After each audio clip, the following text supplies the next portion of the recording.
자, 다음 문제부터 보도록 하겠습니다. 자, 문제 5번인데요. 일반 전표에 입력되어 있는 내용 중에 다음에 오류가 발견되었다. 입력된 내용을 검토하고 수정 또는 삭제, 추가 입력해서 올바르게 정정하시오라고 돼 있어요. 자, 1번에 보시면 7월 10일 거래처 하진 상사로부터 보통예금 계좌로 입금된 20만 원에 대하여 외상 매출금을 회수한 것으로 회계 처리하였으나 당일에 체결한 매출 계약건에 대한 계약금이 입금된 것이다 라는 거예요. 자, 물건을 팔기 전에 계약금을 미리 받으면 선수금을 해야 되는데 지금 7월 10일 날 외상 매출금을 회수한 걸로 분기를 잘못했대요. 자, 그러면 일반 전표 입력. 자, 해당 날짜로 들어가 주시면 되겠죠? 7월 10일자로 들어가 보니까 자, 차변의 보통예금, 대변의 외상매출금 이렇게 되어 있는데 이건 계약금을 받은 거였대요. 그러면 외상매출금이 아니라 뭐라고 하셔야 돼요? 그렇죠. 선수금으로. 선수금으로 수정을 해주시면 되겠습니다. 자, 거래처 코드는 하진 상사 동일하니까 그대로 두시면 되겠네요. 자, 이렇게 해서 수정을 해주시면 되겠고요. 자, 그 다음 문제 볼게요. 자, 2번입니다. 11월 25일 세금 가공가 20만 원으로 회계 처리한 것은 회사 대표 개인 소유 주택에 대한 재산세를 현금으로 납부한 거다. 이거는 회사의 세금 가공가 비용이 아니라 그 대표의 개인적인 지출을 회사 돈으로 가져간 거니까 이때는 인출금으로 처리를 했어야 되는 거죠. 이해되시죠, 여러분? 자, 그러면 전표 입력으로 가서 날짜가 언제입니까, 지금? 자, 날짜가 11월 25일이네요. 11월 25일로 들어가서 차변의 세금과 원가로 처리되어 있지만 이건 인출금이었다라는 것이죠. 그래서 인출금 이렇게 조회해서 분기를 해주시면 되겠습니다. 자, 이 인출금은 이제 기말 결산할 때는 이제 자본금으로 대체가 돼야 되겠죠. 자, 근데 기중에는 이렇게 인출금으로 처리해 주시면 되겠습니다. 자, 그 다음 문제 한번 볼까요? 자, 문제 5번 수정하는 거 수정을 했고요. 이제 문제 6번에서는 결산 정리 사항에 대한 기말 수정 분기를 하는 것이죠.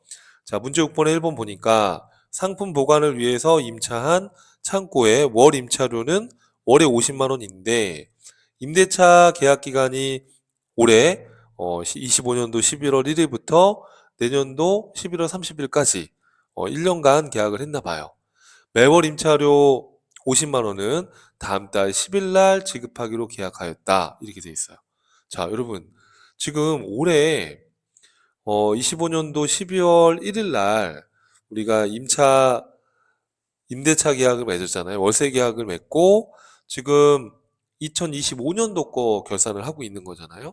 그러면 올해 2025년도 12월 31일 날 우리가 임차료 지급해야 될 날짜는 다음 달 10일 날 지급을 하는 거지만 11월 1일부터 우리가 임차를 했기 때문에 임차료가 한 달치가 발생이 됐다라는 거를 예상할 수 있잖아요. 그러면 현금이 나가지 않았다 하더라도 차변의 임차료라는 비용으로 기록을 해주셔야 되는 거예요. 이해되시죠, 여러분? 그리고 대변에 아직 지급기일은 되지 않았으니까 미지급 비용이라는 부채로 기록을 해주시면 되는 거예요. 이해될까요, 여러분? 자, 그럼 분계를 같이 한번 해볼게요. 자, 그러면 12월 31일자로 들어가서 어떻게 하면 돼요? 차변에 임차료 비용 처리해 주시면 되겠고요. 차변에 임차료라고 비용 처리해 주시면 되겠고 판매비와 관리비로 처리해 주시고요. 자, 금액은 한 달치니까 50만 원 이렇게 처리해 주시면 됩니다. 자, 그리고 대변에는 그렇죠. 이때 쓰는 게 바로 미지급 비용이에요. 그래서 미지급 비용이라는 것은 결산할 때 비용을 예상해서 우리가 올해 발생된 그 비용을 차변의 비용 기록하고 대변의 미지급 비용이라는 부채로 기록하는 거예요. 그래서 미지급 비용은 우리 부채입니다. 이런 거 우리는 비용의 예상이다 또는 비용의 발생이다 이렇게 표현을 하는 거죠.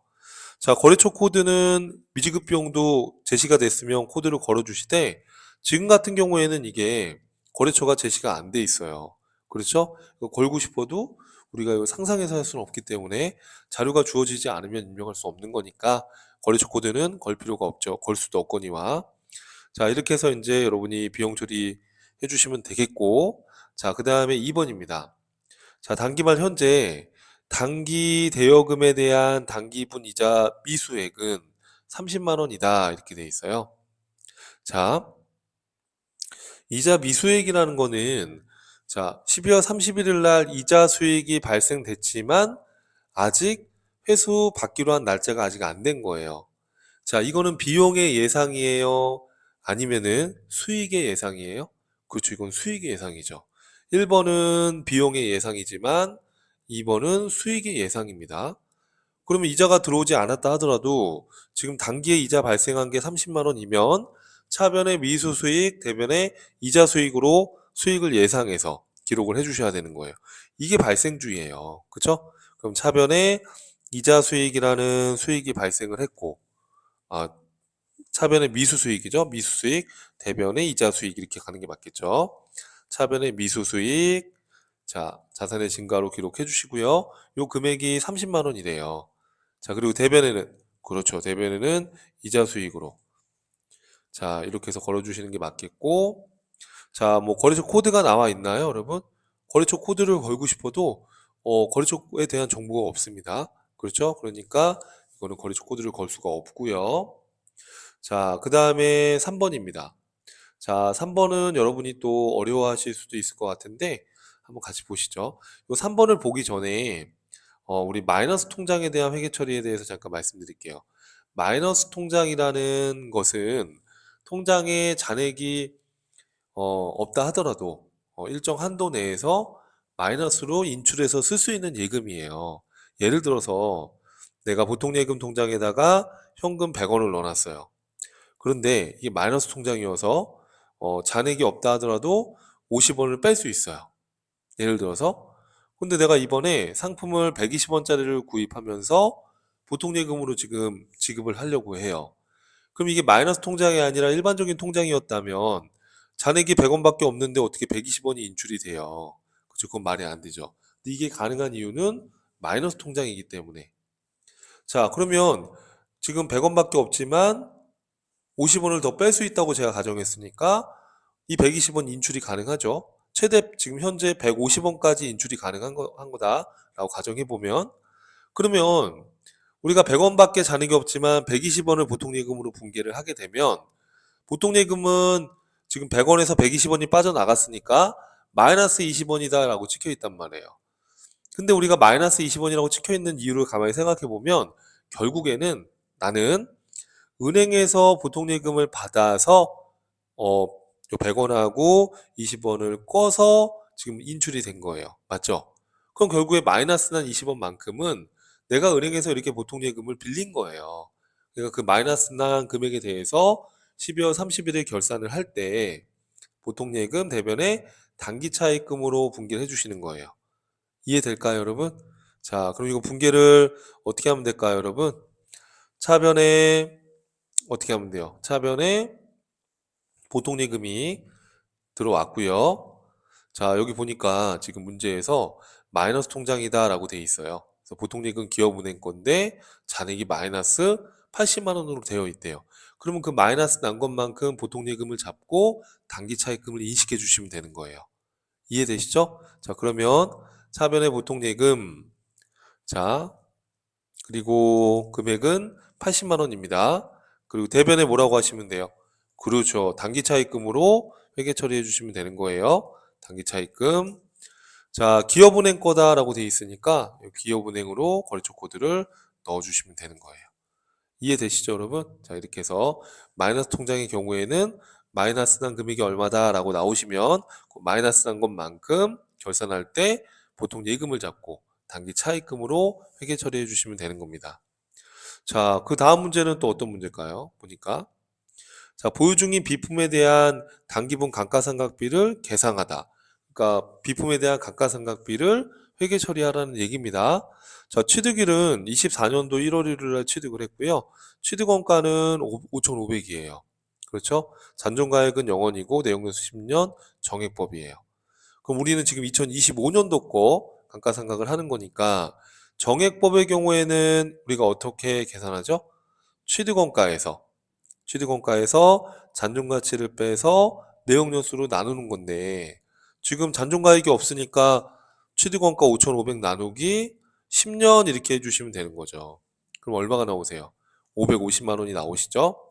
자, 그래서 올해 2025년도 의 감가상각에 대해서 550을 회계 처리를 해줘야 되는 거예요.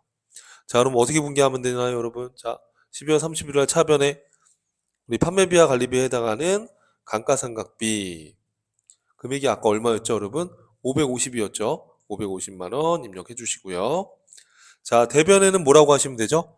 자, 우린 간접상각법을 하는 거니까 그렇죠. 감가상각 누계액으로 하시되 지금 기기장치에 대한 거예요? 비품에 대한 거예요? 그렇죠. 그럼 요 관련된 계정 과목을 쓰셔야 된다는 거 이것도 잊으시면 안 됩니다. 자, 그런데 여러분 이 감가상각비에 대한 회계 처리는 결산자료 입력이라는 메뉴에서도 자동으로 분계 생성을 할 수가 있어요. 그러면 지금처럼 직접 감가상각비, 감가상각 누계액이라고 일반 접표에 직접 입력을 하셔도 되고요. 아니면 자 이렇게 문제를 풀어도 돼요. 이렇게 하셔도 되고 자 이걸 체크하고 삭제를 한 다음에 제가 결산자료 입력으로 한다면 이렇게 하는 거다라고 보여드릴게요. 자, 그럼 우선은 1, 2, 3번까지는 똑같이 다 입력하시고요. 자, 이걸 닫고 결산자료 입력 메뉴를 이용해서 한번 해볼게요. 자, 결산자료 입력 메뉴로 들어가서 어떻게 할 수 있어요, 여러분? 자, 1월부터 12월로 조회하시고요. 자, 그러면 우리가 결산자료 입력에서 할 수 있는 건 이런 기말 재고 입력하면 이 기말을 뺀 나머지가 매출원가 처리가 되는 거죠. 기말 그리고 감가상각.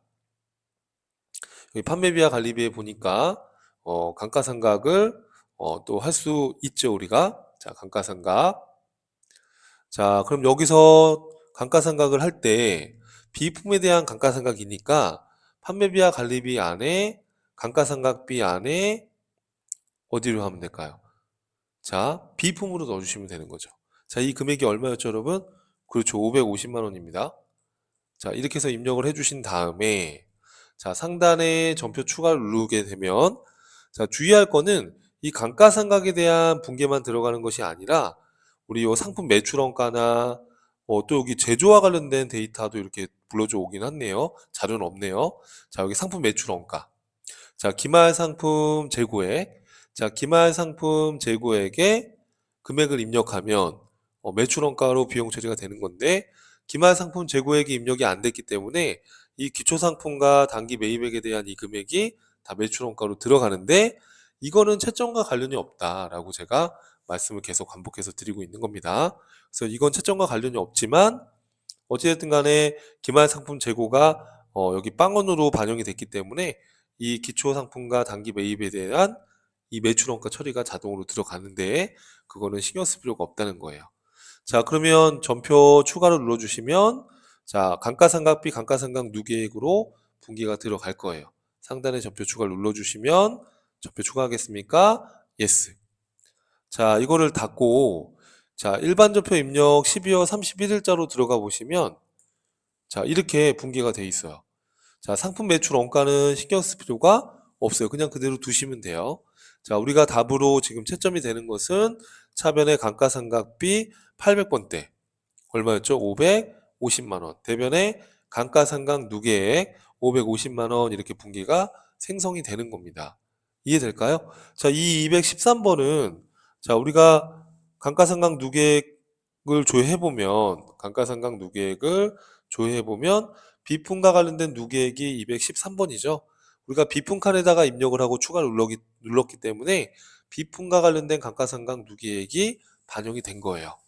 이해되시죠? 자, 이렇게 해서 결산자료 입력 기능을 이용해서 문제를 풀어도 아무 상관이 없다. 이거는 들어갔다 하더라도 채점의 대상이 되지 않는다는 거. 그래서 이렇게 해서 여러분 입력해 주시면 되는 거예요. 아니면 이 기능이 여러분 너무 복잡하면 이 기능을 사용하지 말고 그냥 차변의 감가상각비, 대변의 감가상각 누계액으로 제가 직접 입력했던 것처럼 입력을 하고 완료를 하시면 되는 거예요. 이해되시죠? 자, 그 다음 문제가 어떤 게 있는지 한번 볼게요. 문제 7번입니다. 다음 사항을 조회하여 알맞은 답안을 작성하시오라고 돼 있어요. 1월부터 5월까지의 현금 지출이 가장 많은 달이 언제냐 이렇게 물어봤어요.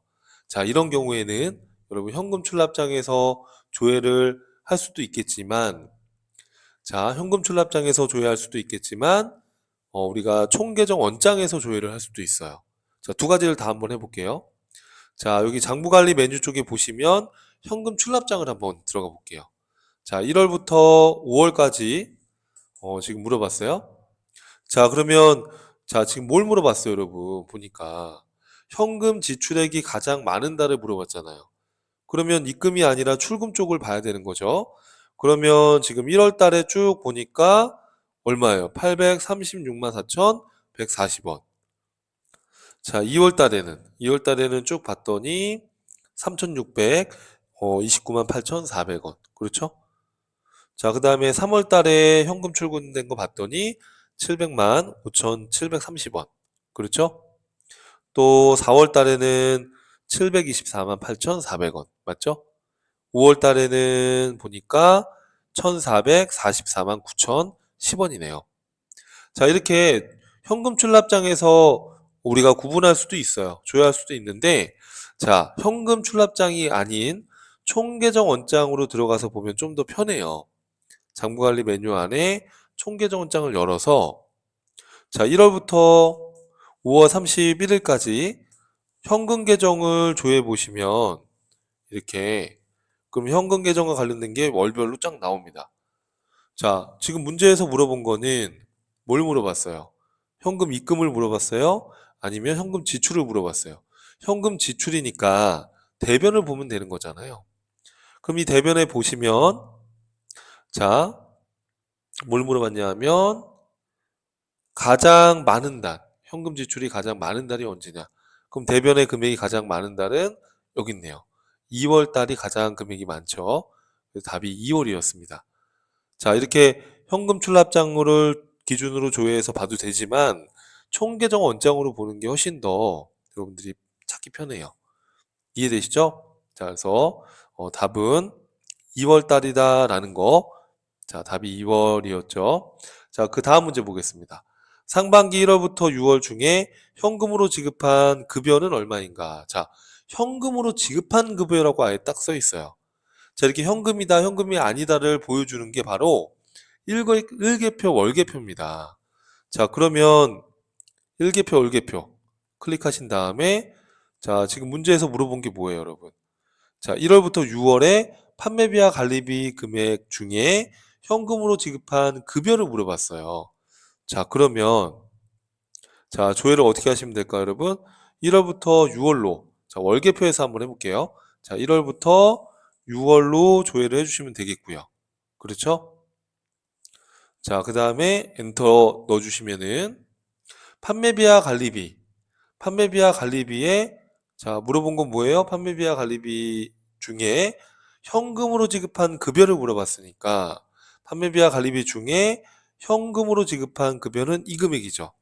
자, 급여가 1,530만 원이 1월부터 6월까지 입력이 되어 있는데 이 중에 대변에 현금으로 나간 게 1,200이다라는 거예요. 그러니까 지금 현금으로 지급된 급여만을 물어봤으니까 그렇죠? 이때는 답이 1,200만 원이 되는 거죠. 이해되시죠, 여러분? 자, 그래서 답은 1,200이라는 거 기억해 주시고요. 자, 그 다음에 자, 또 어떤 문제가 나와 있나요, 여러분? 자, 3번입니다. 6월 1일부터 6월 30일까지 외상 매출금을 받으러 오므로 회수한 금액이 얼마냐 이렇게 물어봤어요. 자, 이거는 자, 6월 1일부터 6월 30일까지 외상 매출금을 받으러 오므로 회수한 거. 이거는 외상 매출금 특이정을 들어가서 분계를 확인해 볼 수밖에 없잖아요. 그죠? 자, 또는 받으러 오물 조회해 보셔도 좋고. 자, 한번 그럼 해볼게요. 자, 계정별 원장에서 여러분들이 조회를 해보시면 돼요. 자, 여기 장부관리 쪽에 보면 계정별 원장으로 들어가서 자, 요 계정별 탭에서 조회를 해보시면 됩니다. 자, 우리가 뭘 찾아야 되는지 봤더니 6월 1일부터 6월 30일까지의 외상 매출금을 받으러 오므로 회수한 게 얼마냐. 그러면 6월 달을 조회하면 될 거 아니에요. 자, 6월 1일부터 6월 30일. 그렇죠? 자, 이렇게 조회를 하고 계정 과목은 외상 매출금부터 한번 조회를 해볼게요. 자, 외상 매출금부터 외상 매출금을 조회를 했어요. 자, 외상 매출금을 받으러옴으로 받게 되면 차변의 받으러옴 대변에 외상 매출금이 줄 거 아닙니까? 그죠? 그럼 여기 보니까 지금 이건 전월 2월이고 이거는 월 개니까 지금 6월 한 달 동안에 자, 대변에 외상 매출금이 없어진 게 요거죠. 500. 이걸 더블 클릭해 보니까 아, 대변에 외상 매출금 500이 없어지면서 차변에 받으러옴으로 회수가 됐구나. 이렇게 확인할 수가 있어요. 또는 거꾸로 받으러옴을 조회해 보셔도 좋죠. 자, 그럼 받으러옴도 한번 조회해 볼게요. 자, 받으러옴으로 조회하면 어떻게 나올까요? 자, 받으러옴으로 조회를 했더니 6월 한 달 동안에 6월 한 달 동안에 받으러옴을 조회했더니 6월 1일 날 500만 원이 들어왔고 6월 15일 날 850만 원이 들어왔어요. 그쵸? 그럼 500만 원을 더블 클릭해 봤더니 자, 대변의 예상 매출금 차변에 받으러옴 이렇게 돼 있어요. 그 밑에 850을 클릭해 봤더니 이건 어떻게 돼 있어요? 대변의 상품 매출 차변에 받으러옴이라고 돼 있어요. 자, 지금 문제에서 물어본 거는 외상 매출금을 받으러옴으로 해소한 금액을 물어봤으니까 이거는 상품 매출한 하고 어음을 받은 거니까 이건 대상이 아니죠. 외상 매출금을 받으러옴으로 회수한 걸 물어봤으니까. 그럼 답은 얼마겠어요? 500만 원밖에 없네요. 그죠? 외상 매출금을 받으러옴으로 회수했다라는 거예요. 이해되시죠, 여러분? 그래서 답은 500만 원이었습니다.